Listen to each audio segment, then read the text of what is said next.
Greater Bengaluru ಪ್ರಾಧಿಕಾರದ ಚುನಾವಣೆಯನ್ನ June 30ರ ಒಳಗೆ ಮುಗಿಸಿ ಅಂತ ಸುಪ್ರೀಂ ಕೋರ್ಟ್ ಈಗ ಹೇಳಿರೋದು ಗಮನಿಸಬೇಕು. ಸಿಜೆ ಪೀಠದಿಂದ ಈಗ ನಿರ್ದೇಶನ ದೊರಕಿರೋದು ಗಮನಿಸಬೇಕು. ಈ ರೀತಿಯಾಗಿ ಒಂದು ನಿರ್ದೇಶನ ಬಂದ ಸುಪ್ರೀಂ ಕೋರ್ಟ್ನ ನ್ಯಾಯಪೀಠ ಕೊಟ್ಟಿರುವುದನ್ನು ನಾವು ಗಮನಿಸ್ತಾ ಇದ್ದೀವಿ. ಗ್ರೇಟರ್ ಬೆಂಗಳೂರು ಪ್ರಾಧಿಕಾರದ 5 ಪಾಲಿಕೆಗಳ ಚುನಾವಣೆಯನ್ನು ಜೂನ್ 30ರೊಳಗೆ ಪೂರ್ಣಗೊಳಿಸಿ ಸರ್ಕಾರ ಚುನಾವಣಾ ಆಯೋಗಕ್ಕೆ ಮೀಸಲಾತಿಯ ಕರಡು ಅಧಿಸೂಚನೆಯನ್ನು ಹೊರಡಿಸಿದ್ದೇವೆ.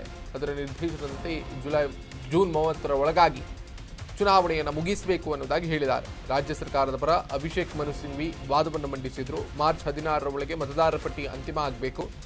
ಮಾರ್ಚ್ನಲ್ಲಿ SSLC ಇತರೆ ಪರೀಕ್ಷೆಗಳಿದೆ.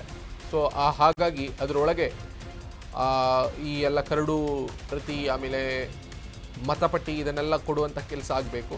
ಅದಾದ ಬಳಿಕ ಮೇ 26ರೊಳಗೆ GBA ಚುನಾವಣಾ ದಿನಾಂಕ ಘೋಷಿಸ್ತೀವಿ.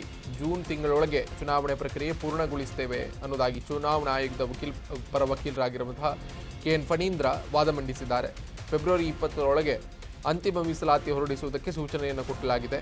ಮಾರ್ಚ್ 16ರೊಳಗೆ ಮತದಾರರ ಪಟ್ಟಿ ಅಂತಿಮ ಆಗುವಂಥ ಸಾಧ್ಯತೆ ಇದೆ ಅನ್ನೋದಾಗಿ ಈಗ ತಿಳಿದು ಬಂದಿದೆ. ಗಮನಿಸಬೇಕು, ಈ ಗ್ರೇಟರ್ ಬೆಂಗಳೂರು ಪ್ರಾಧಿಕಾರ 5 ನಗರ ಪಾಲಿಕೆಗಳ ಚುನಾವಣೆ ಸನ್ನಿಹಿತ ಆಗ್ತಾ ಇದೆ. ಸೊ ಅಂತಹ ಸಂದರ್ಭದಲ್ಲಿ ಈಗ ಸುಪ್ರೀಂ ಕೋರ್ಟ್ ಒಂದು ಮಹತ್ವದ ತೀರ್ಪನ್ನು ಕೊಟ್ಟಿರೋದು. ರಾಜ್ಯ ಸರ್ಕಾರ ಈ ವರ್ಷದಲ್ಲಿ ಅನೇಕ ಚುನಾವಣೆಗಳನ್ನು ಎದುರಿಸಲಿಕ್ಕಿದೆ. ಸ್ಥಳೀಯ ಚುನಾವಣೆಗಳು, ಗ್ರಾಮ ಪಂಚಾಯತ್ ಚುನಾವಣೆ, ತಾಲೂಕ್ ಪಂಚಾಯತ್ ಚುನಾವಣೆ, ಅದಾದ ಬಳಿಕ ಜಿಲ್ಲಾ ಪಂಚಾಯತು, ಈ ನಗರ ಪಂಚಾಯತು, ನಗರ ಪಾಲಿಕೆಯ ಚುನಾವಣೆ, ಪಟ್ಟಣ ಪಂಚಾಯತ್ ಚುನಾವಣೆ ಇದೆಲ್ಲವೂ ಕೂಡ ಎದುರಿಸಬೇಕಾಗುತ್ತೆ. ಸುಮಾರು 6-7 ಚುನಾವಣೆಗಳನ್ನು ಈ ವರ್ಷದಲ್ಲಿ ಎದುರಿಸಲಿಕ್ಕಿದೆ ಕರ್ನಾಟಕ.